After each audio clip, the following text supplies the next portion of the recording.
Hello बच्चों, आज मैं बात कर रहा हूँ आईआईटी एडवांस का क्वेश्चन है जो 2007 में पूछा है। क्वेश्चन काफी आसान है। क्वेश्चन का जो लैंग्वेज है वो मैं नहीं लिखा हूँ, क्वेश्चन का सिर्फ डायग्राम मैं बता रहा हूँ। यहाँ पर एक डायग्राम है, डायग्राम में यहाँ पर एक कोई बॉडी है। अब ये बॉडी कौन सी है ये नहीं पता है, और ये जो बॉडी है इस तरह से रोल करते हुए वहां चढ़ गई, मतलब कौन सा हाइट है, मैक्सिमम हाइट। यह एक रॉक सरफेस होगा, इसके कोई एक बॉडी है जो रोल करते हुए जा रही है, मतलब रोलिंग मोशन है, ऐसा लाइन में लिखा है। तो आपको ये बताना है कि ये कौन सा बॉडी है, रिंग है, डिस्क है, सॉलिड स्फीयर है, होल स्फीयर है, इस तरह का ऑप्शन जाएगा। तो बच्चों मैं ये बता दूं कि जब भी इस तरह का क्वेश्चन आएगा कि कौन सा बॉडी है, तो आपको कैलकुलेट करना होगा मोमेंट ऑफ इनर्शिया। अगर आप मोमेंट ऑफ इनर्शिया कैलकुलेट करते हैं तो उसकी जो वैल्यू जाएगी उस वैल्यूज के अकॉर्डिंग आप बॉडी का नाम बता सकते हैं। क्लियर है? तो अब जैसे यहाँ वेलोसिटी दिया हुआ है, ग्राउंड से ये रोल करते हुए एच हाइट जाता है, तो सबसे पहले आपके दिमाग में स्ट्राइक होना चाहिए कंजर्वेशन ऑफ एनर्जी।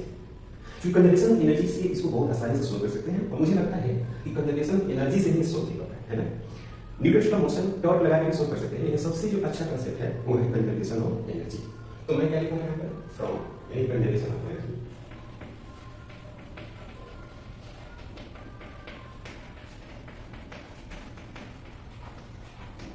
तो कंजर्वेशन ऑफ एनर्जी में दो क्वांटिटी को मानते हैं, एक ये यहाँ पर मानते हैं जिसका नाम इनिशियल है, और फाइनली यहाँ हो जाएगा इसका नाम हम लोग डी देते हैं। तो टोटल एनर्जी बच्चों, total energy at A equal to total energy at D. तो यहाँ पर क्या लिखेंगे, यहाँ पर kinetic plus potential A equal to kinetic plus potential at D. Clear? तो यहाँ पे तो काइनेटिक है 1/2 mv², ट्रांसलेशनल लिए और रोटेट कर रही है तो उसके लिए लिखेंगे 1/2 I × ओमेगा²। अब पोटेंशियल क्या है बच्चों, 0, और जब वहां पहुंच जाएगी तो काइनेटिक क्या हो जाएगा, 0। अब पोटेंशियल क्या हो जाएगी, mg और h मैक्स, h मैक्स है क्योंकि वहां पे जाके रुक जाएगा। तो जहां पे फाइनल स्पीड 0 हो जाती है उसी को हम क्या बोलते हैं, मैक्सिमम हाइट बोलते हैं। तो इसको सोल्व करेंगे तो v = r × ओमेगा लिखते हैं। प्यारे बच्चों, प्योर रोलिंग के केस में ये प्योर रोलिंग हो रहा है, आप इसको सब्स्टिट्यूट करें तो 1/2 m × v² और प्लस यहाँ पर लिखेंगे 1/2 I v² divide by r² equal to mg × h max. h max क्या है, 3v²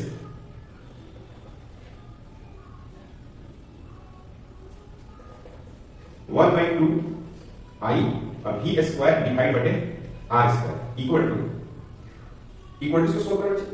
इस v² इधर v² को सोल्व करेंगे, देखो ये कैंसिल कर देगा, ऐसे कैंसिल कर देगा। ओके, तो क्या मिलेगा बच्चों, 3mv² डिवाइड बाय 4 आ गया, देखा ना 4 आ गया, और इधर क्या है mv²/2। इसको सोल्व करेंगे, यहाँ पर मिलेगा mv² डिवाइड बाय 2। इस तरह से सोल्व कर सकते हैं। अब यहाँ पे 1/2 I v² divide by r² equal to, इसको देखो बच्चों mv² डिवाइड बाय 2 कॉमन लेंगे तो क्या मिल जाएगा, 3 डिवाइड बाय 2 -1। फाइनली इसको सोल्व करेंगे तो आपको मिलेगा 1/2 I v² divide by r² equal to mv² into 1/2 अब पहले से है 2। तो I इक्वल टू क्या है, mr² डिवाइड बाय 2। तो बॉडी क्या रहेगी, डिस्क का मोमेंट ऑफ इनर्शिया होता है सेंटर से डिस्क का जो मोमेंट ऑफ इनर्शिया होती है वो क्या होती है, mr²/2। तो ये आंसर है। अब बच्चों ये बात सोचते हैं रिंग का होगा, डायमीटर एलॉन्ग, जो क्वेश्चन था वो रिंग के एलॉन्ग सेंटर से पास करना था, मतलब कि जो मोमेंट ऑफ इनर्शिया निकालना है वो रिंग के सेंटर के एलॉन्ग निकालना है। तो सेंटर का मतलब यहाँ पर डिस्क का ही होगा mr²/2। ठीक है, ऐसा ही एक और क्वेश्चन करते हैं, मोमेंट ऑफ इनर्शिया से है, बहुत अच्छा क्वेश्चन है। इसके बाद इसी वीडियो में एक और क्वेश्चन करते हैं। बच्चों एक नया क्वेश्चन आया हुआ है, यहाँ पे एक रिंग है और रिंग का मास नहीं है, रेडियस भी नहीं है। क्या दिया हुआ है, उसकी डेंसिटी दिया है रिंग की और उसकी लेंथ दिया है। क्लियर है बात, ये समझ आया? इसकी मास नहीं दिया है, रेडियस नहीं दिया है, अब कह रहा है कि x और x' के अबाउट मोमेंट ऑफ इनर्शिया क्या होगा। क्लियर? तो मैं इसका सॉल्यूशन इसी से करके आपको समझाऊंगा। देखिए जैसे एक रिंग है, क्या बच्चों यहां पर एक ऐसे रिंग है, तो रिंग के सेंटर से जो मोमेंट ऑफ इनर्शिया होती थी वो mr² होती। क्लियर है? अब कोई कहेंगे इसके डायमीटर के अलाउंग मोमेंट ऑफ इनर्शिया क्या होगा, क्योंकि आपको इसके अबाउट निकालना है ना, इसके अबाउट, तो क्या चाहिए आपको along the diameter moment of inertia चाहिए। तो along the diameter moment of inertia होता है रिंग का, वो mr² डिवाइड बाय 2 होता है, डिस्क के बराबर होता है। आप पढ़ेंगे। अब क्या है कि ये वाली जो रेडियस होगी यहां से रेडियस आर होगी, तो ये हो गया ये एक्सिस और ये एक्सिस पैरेलल हो गया। तो आई जो x डैश है प्यारे बच्चों उसमें क्या लिखेंगे md स्क्वायर मतलब t और यहां पर लिखेंगे i d। डायमीटर बता सेंटर ऑफ मास लिखेंगे, सेंटर ऑफ मास के पास का। ओके, तो ये हो गया आपको i x डैश प्यारे बच्चों एंड a यहां पर होगा प्यारे बच्चों, इसको हम क्या लिखेंगे d को r, तो ये r स्क्वायर हो गया प्लस IC ये हो गया क्या mr का स्क्वायर डिवाइड बाय 2। इसको सोल्व करेंगे तो 3/2 फिर mr का स्क्वायर। ठीक है, पुट आउट यस पुट नहीं, तो यहां पर लिखेंगे क्या बच्चों i x dash equal to 3/2 mr square. तो क्या आंसर ये होना चाहिए? बिल्कुल नहीं, क्योंकि जो क्वांटिटी दिया हुआ है उसके टर्म में नहीं है। अच्छा नहीं दिया हुआ है उसके टर्म में है, तो सबसे पहले हम लोग मास निकालेंगे। डेंसिटी बराबर होगा लेंथ के केस में मास बटे लेंथ, वॉल्यूम के केस में वॉल्यूम होता है मास बटे वॉल्यूम के बाद। यहां पर क्या करना है, यहां पर करना है कि m बराबर रो बाय इनटू l लिखना है। ओके, दूसरा है कि यहां पर a equal to circumference 2 pi r, ये a है क्या सर्कमफ्रेंस है, तो r इक्वल टू क्या क्या लिखेंगे r equal to l divide by 2 pi. अब ये m का और इस r का वैल्यू हम करेंगे तो क्या मिलेगा 3/2 बिल्कुल। m का मतलब क्या लिखेंगे बच्चों रो इनटू l, r का मतलब क्या लिखेंगे l स्क्वायर डिवाइड बाय 4 पाई कैसे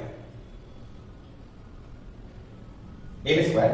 ओके अकेले स्क्वायर, अब इसको सोल्व कर, कोई कैंसिल होने वाला नहीं, सबको सोल्व करेंगे तो क्या मिलेगा 3 ऊपर आ जाएगा, ऊपर क्या रहेगा 3 रो 8 cube divide by 8 pi square, ये हो गया आंसर i x x। यार बच्चों इसमें देखो तो ये आंसर ये रहा d इसका करेक्ट आंसर।